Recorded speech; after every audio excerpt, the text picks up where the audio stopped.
Peraí. Deixa eu fazer uma pergunta para você. Você gostaria de estar indo para o seu trabalho e de repente você não poder passar porque a rua foi interditada por uma manifestação? Colocaram pneus, queimaram e tal?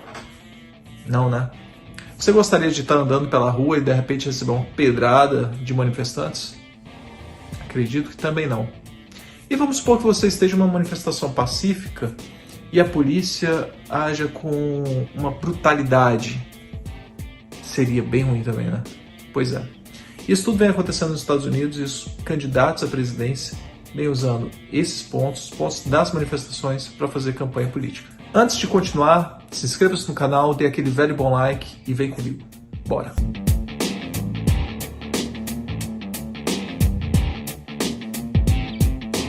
Nos Estados Unidos, as eleições acontecem de 4 em 4 anos. O voto não é obrigatório e as eleições são indiretas. O candidato que tiver mais votos da população, pode ser que ele não seja eleito. Diferente, né? Porque nos Estados Unidos conta a quantidade de colégios eleitorais que cada candidato tem. O que acontece? Ao todo, o colégio eleitoral tem 538 delegados. Para o candidato conseguir se eleger, ele precisa ter, no mínimo, 270 votos. E vale lembrar que o estado, a quantidade de números de delegados por estado, de acordo com o número da população. O candidato que vencer por voto popular de um determinado estado leva o voto de todos os delegados desse determinado estado para o colégio eleitoral, com exceção de Nebraska e Maine, que tem suas próprias regras eleitorais e podem ser divididos. Ou seja, dependente da quantidade de votos, se o candidato venceu dentro de um estado, vamos pegar a Flórida, por exemplo, 29 delegados. Se o candidato venceu nesse estado por 52% a 48%, ele vai levar os 29 delegados para o colégio eleitoral. Se ele venceu por 90% a 10% de votos da população, ele vai levar os 29 delegados, todos. Não tem como ser, por exemplo, 10 delegados democratas e 19 republicanos. Não. O vencedor leva tudo, né? Aqui nos Estados Unidos chamam de the winner takes all. Com isso, pode acontecer do candidato, por exemplo, ter mais votos, né? E mais votos popular no geral e ainda assim perder a eleição, como foi o caso da Hillary Clinton na última eleição presidencial, em que ela teve quase 3 milhões de votos a mais que o Trump, mas não conseguiu atingir os 270 delegados no colégio eleitoral. Tradicionalmente, há os estados que são democratas e os estados que são republicanos, né? Mas, entretanto, contudo e todavia, tem os estados também que não são nem democratas nem republicanos e que poderia votar muito bem em um ou em outro. E são exatamente nesses estados em que os candidatos investem mais dinheiro em suas campanhas, mais visitam, porque é esse colégio eleitoral que eles estão atrás. Porque os outros eles já têm, tipo assim, meio que uma certeza que eles vão ganhar esse colégio eleitoral daqueles estados. Eles precisam desses que são. Compreendeu? Seguimos. A pesquisa nacional aponta o Trump com uma diferença de 10 pontos, né? Cerca de 10 pontos ali abaixo do Biden. Mas, contudo, entretanto, todavia, novamente, isso não quer dizer muita coisa, porque nas eleições, na última eleição que teve, em que ele concorreu com a Hillary Clinton, ele também estava baixo e no final, bom, vocês já sabem qual foi o resultado, né? Então, os candidatos à presidência da República nos Estados Unidos deste ano são esses dois, são os dois candidatos consolidados, Donald Trump pelos republicanos e o Biden pelos democratas. E aí é que entra o negócio, porque os democratas, eles formaram uma chapa que pode colocar em risco a reeleição do Donald Trump. O Biden, ele sofre algumas acusações, né, de assédio, e claro, a sua assessoria nega esses assédios, ele mesmo já negou. Mas traz uma carga negativa, traz uma imagem, sabe, um peso durante as campanhas que pode ser que acaba atrapalhando. E é justamente isso, eu não vou falar que houve, que não houve, mas é muito recorrente esse tipo de acusação nos Estados Unidos, durante campanhas, durante indicações de nomes, a fim de manchar a imagem do candidato e fazer com que troquem esse candidato. O próprio Trump sofreu acusações, né, em 2016, ali durante as eleições, ele sofreu acusações de assédio. Em 2018, quando ele indicou o nome de Brett Kavanaugh para a Suprema Corte, o Brett também sofreu acusações de assédio. Então você vê que acaba sendo coisas recorrentes. Claro, as investigações estão abertas, vão ser apuradas e tal, mas a gente percebe isso, não tem como fugir. O Biden, ele é bem conhecido, ele é bastante conhecido, né, por ter sido vice do Obama. E, bom, uma das críticas que ele mais sofre dentro dos próprios democratas é pela moderação dele, a forma como ele trabalha, inclusive com próprios republicanos. Então, isso é visto com uma forma positiva, inclusive por aquelas pessoas que se consideram independentes, né, e pelos próprios republicanos que estão insatisfeitos com o governo.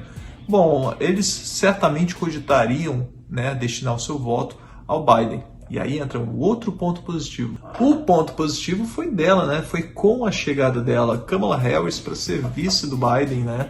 Ela que já tem um histórico de trabalho dentro da política, tem o mesmo posicionamento, digamos que mais equilibrado, né? Alguém que traz ali uma boa comunicação e uma boa articulação dentro do próprio governo. Então, é uma chapa forte que pode dar uma certa dor de cabeça para o senhor Donald Trump. Aí vem o Donald Trump, que sofre uma certa fragilidade nessa campanha, nessa imagem, né, que chegou com a pandemia, né? Assim como todo mundo, e nos Estados Unidos não é diferente, sofre um baque na economia, e é justamente a economia o principal ponto de ação do Donald Trump. Então meio que ele tem que mudar. Tendo em vista que a população, isso eu coloco como em suma maioria, não quer saber do porquê de se ter uma crise, nós temos uma pandemia, nosso governo, né, o governo está injetando dinheiro ali e tal, então as finanças podem, meio que dar uma desequilibrada. O pessoal não quer saber disso, o pessoal quer saber da economia funcionando bem, equilibrada, e é isso nos Estados Unidos, é isso no Brasil e é isso em qualquer lugar. Sendo assim, Donald Trump muda o foco de campanha dele, né? Para de falar tanto de economia e fala mais de questão de segurança novamente, né?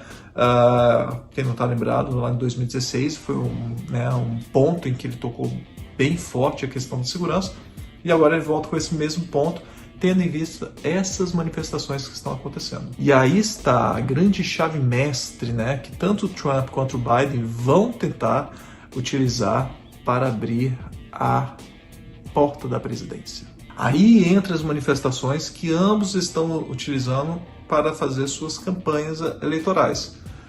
O Biden criticando a ação mais brutal da polícia, não dá tanto foco nas violências das manifestações pelos manifestantes, né?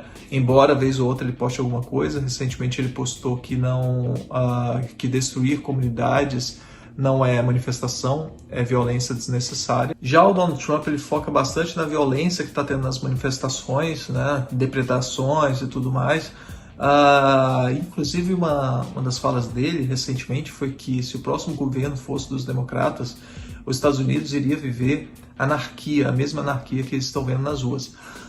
O que entra um pouco de contradição, porque essa anarquia no qual ele se refere está acontecendo justamente no governo dele. Sendo assim, se as manifestações forem pacíficas, favorece o Biden. Se as manifestações forem mais violentas, continuarem acontecendo de forma mais violentas, favorece e alimenta o discurso do Trump. No final, a violência acaba sendo um fator bem grande, um fator bem pesado quando se trata de votos. Beleza, mas o Brasil, onde fica nessa história? Vamos lá. Vamos lembrar que os Estados Unidos é o segundo maior parceiro comercial do Brasil, né? Ele fica atrás apenas da China, né? A China, que é ali o maior parceiro comercial do Brasil, logo a China criticado tão fortemente por uma ala ali, né? Acontece que o Bolsonaro e seus filhos, né, não fazem menor questão de esconder o seu apoio, né, irrestrito, incondicional ao Donald Trump, né, em suas redes sociais, já postou N vezes o favoritismo ali para que tenha a reeleição do Trump e tal, se tornando assim oposição aos democratas. Ah, mas agora você vai querer dizer que o Bolsonaro não pode nem declarar mais apoio pro Trump, né? Ele e seus filhos não pode dizer que é a favor da reeleição do Trump, né? Que ama o Trump, etc e tal. E espera um pouco, calma. O que eu quero dizer é o seguinte: uma coisa bem diferente é eu declarar apoio, seja pro Trump, seja para os democratas, eu, você. Isso é uma coisa bem diferente. Uma outra coisa é o chefe do executivo, o chefe de Estado declarar apoio, né, para um lado e se declarar oposição para o outro, né, tendo em vista justamente a harmonia desses dois países. Porque se o Trump ganhar, beleza, a harmonia continua, né, a comunicação continua, mas o que nós temos que analisar é o seguinte: e se o Trump perder? E se o Biden ganhar, né, as eleições? Será que a comunicação dos dois países seria a mesma, tendo em vista que de um lado se tornou oposição, declarou oposição nas eleições? Será que continuaria a mesma comunicação, a mesma harmonia? Será que a negociação de um país com o outro seria de forma harmônica? É um caso a se pensar. Mas, claro, nós teremos que esperar os próximos capítulos das eleições presidenciais nos Estados Unidos para saber a respeito. Valeu, forte abraço.